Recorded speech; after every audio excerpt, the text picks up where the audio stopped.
শুরুতেই নজর রাখতেই হচ্ছে জাল পাসপোর্ট কাণ্ড। আর জাল পাসপোর্টে বিহার যোগ সামনে এসেছে। ভুয়ো বার্থ সার্টিফিকেটে জাল পাসপোর্ট বানানো হয় এবং সেখানে বিহার যোগ এবার স্পষ্ট। বিহারে জাল বার্থ সার্টিফিকেট তৈরির চক্র, ধৃতকে জেরায় চক্রের হদিশ। কলকাতা পুলিশের প্রতিনিধি অমিত এই মুহূর্তে আমাদের সঙ্গে রয়েছেন। অমিত, কলকাতা পুলিশের দফায় দফায় জেরা চলছে এবং এই জেরায় আর কি কি তথ্য সামনে আসছে? দেখো, পাসপোর্ট আবেদন করতে গিয়ে আবেদনকারী এই মুহূর্তে পুলিশের জালে লক্ষণ কুমার নামে যাকে গ্রেপ্তার করা হয়েছে পাসপোর্ট থেকে, তাকে জেরা করে ভুয়ো বার্থ সার্টিফিকেট ইস্যু সামনে এসছে এবং বিহার থেকে জাল বার্থ সার্টিফিকেট তৈরি করে সেই বার্থ সার্টিফিকেট জমা দিয়েছিলেন পাসপোর্ট তৈরি করার ক্ষেত্রে।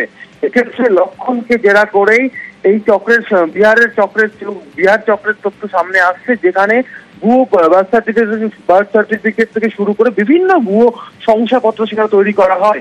এবং লক্ষণ কিভাবে বার্থ সার্টিফিকেট পেয়েছিলেন সেক্ষেত্রে লক্ষণ পুলিশি জেরায় যেটা জানিয়েছেন, তার এক আত্মীয় তাকে এই চক্রের সঙ্গে যোগাযোগ করে দিয়েছিলেন এবং টাকার বিনিময়ে সেই বার্থ সার্টিফিকেট তিনি পেয়েছেন। অর্থাৎ পুলিশের নজরে লক্ষণের ওই আত্মীয়, তাকেও আগামী দিনে জিজ্ঞাসাবাদ করার পরিকল্পনা করছে কলকাতা পুলিশ এবং তাকে জিজ্ঞাসাবাদ করে এমনকি বিহারের এই চক্রে কারা কারা যুক্ত রয়েছে বা বিহারের এই চক্র যেহেতু এখনো পর্যন্ত লিঙ্ক পাওয়া গেছে, সেক্ষেত্রে সময় যদি প্রয়োজন মনে হয় সেখানে অভিযান চালিয়ে এই চক্রের যারা মাথা রয়েছে তাদের গ্রেপ্তার করা হতে পারে এই ভুয়ো বার্থ সার্টিফিকেট কাণ্ডে। এবং কারণ কলকাতা পুলিশের পাসপোর্ট সেকশন এবং সিকিউরিটি কন্ট্রোল অর্গানাইজেশনের কাছে সাম্প্রতিককালে বেশ কয়েকটি পাসপোর্টের ভেরিফিকেশনের জন্য আসেন। তার মধ্যে বেশ কিছু, যেমন ওয়েস্ট কোর্টের এই লক্ষণ কুমার বা লক্ষণ সিং এর এই বিষয়টি, যেমন পাসপোর্ট ভেরিফিকেশনের বিষয়টি যেমন ছিল, একই সঙ্গে আরো কিছু পাসপোর্ট ভেরিফিকেশন এসছে কলকাতা পুলিশের হাতে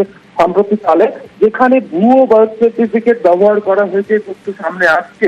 তাহলে সেই সমস্ত ভুয়ো বার্থ সার্টিফিকেট সমস্তটাই কি বিহার থেকে আমাদের রাজ্যে এসছে, তৈরি করে এসছে? এছাড়া এলে কিভাবে এলো? তাহলে কি কোথাও গিয়ে কি পাসপোর্ট কেন্দ্রের বাইরে যে দালাল চক্র কাজ করে তাদের মাধ্যমে কি এই সার্টিফিকেট গুলো আসছে? সমস্তটা ভাবাচ্ছে কলকাতা পুলিশকে। বেশ।